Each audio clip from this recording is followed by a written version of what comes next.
Annika, the sun is shining. It's a lovely few days. How are you enjoying your time in Portugal so far? I am. It's really nice here. Like you said, the weather is so much better. They advertise 300 sunny days a year, so I'm glad we get a few, and it's nice to be here. But this is really a great event. Jean-Noel has done a great job and just inviting everybody. The format is quite casual, playing as a team, and I got a really good partner this year and having a good time with my husband on the bag and enjoying, the hospitality of Portugal. Absolutely. Look, it's a mixed event, isn't it? I said at the welcome dinner the other night, incredible field. How cool is that to be a part of? It is. That's one of the reasons I'm here, to catch up with old friends, but also getting a chance to mingle with some of the, the champions on the men's tour, and it's always fun to be around them. And we're all competitive, but once we're outside the ropes, we're having a little lunch or we're having dinner. It's nice to catch up with everybody. But you're right. If you really add up kind of the success, victories, major winners, or Ryder Cup appearances, or Solheim Cup appearances, it's quite the number that's here. It is. What about Portugal in general? This area.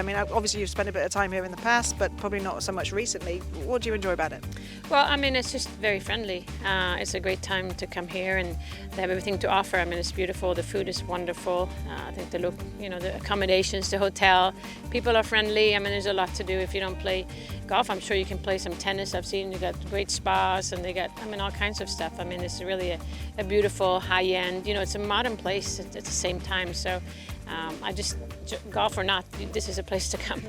Listen, let's talk Solheim Cup. Again, we had you on the panel the other night, and you mentioned that the quality is incredible to have the mixture of the Solheim Cup and Ryder Cup stars and legends.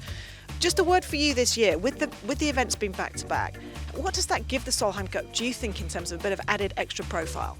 Yeah, it is. I think the Solheim Cup the last, several years has really kind of elevated its event just for the golf on its own. It's really good golf, and the best players in the world play there, and it's just got really competitive and exciting to watch. I think with some of the captains that we've had in the last few years kind of elevated the game as well, and now with Suzanne being the captain, and we're going to see some upcoming players. We're also going to see some experience, which I kind of find. I like the mixture of the old and the young, if you know what I mean. And it's going to be exciting. Obviously, we're going to play in Spain this year. I think it's the first time that we're going to be there. And they've had lots of good players from Spain before, so I know the support will be fabulous. A lot of people are going to go there and watch, so it will be an electrifying atmosphere, I'm sure. And then, obviously, like you mentioned, again the following year, so most likely very similar players, I think, same captains, so it's going to be, I think it will be more on our kind of forefront to talk more about Solheim Cup than maybe we have in the past. Yeah. When you mentioned Suzanne, obviously you know her well, and you know what she did as a player and ferocious competitor. You've been there, you know what it takes to captain.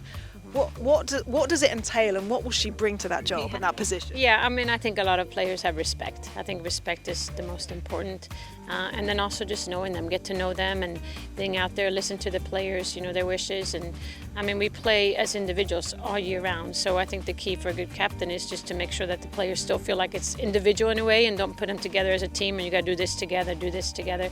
But Suzanne definitely has, the right mindset.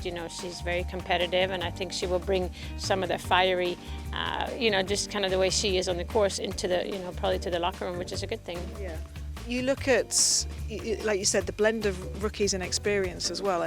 Honestly, given what we've done the last two editions, how optimistic, how confident are you this time around? Well, if you look at the results, the European team have done really well. Katrina did a great job captaining the team to 2 victories. So I think it's going to be great. I really am. It's getting competitive out there, but more and more players are coming, and can I throw in that there are Swedes too? Yeah, there are some young Swedes coming up that I've been watching, through the Annika Foundation, playing the Annika Invitational the last few years, just seeing how they grow. And obviously Lynn Grant, who won Scandinavian Mixed, last year when there was a mixed tournament, she really played well. I played with her the first 2 rounds and saw it super up close. So yeah, it's going to be fun. Good players, good aggressive, personalities, and it makes fun, good TV. Score prediction just finally from you? From this Solheim this year? Oh, well, there's no doubt that Europe is going to win. It's going to be tight, come down to the last few matches, but go Europe. Fantastic. Thanks for your time as always. Always, thanks.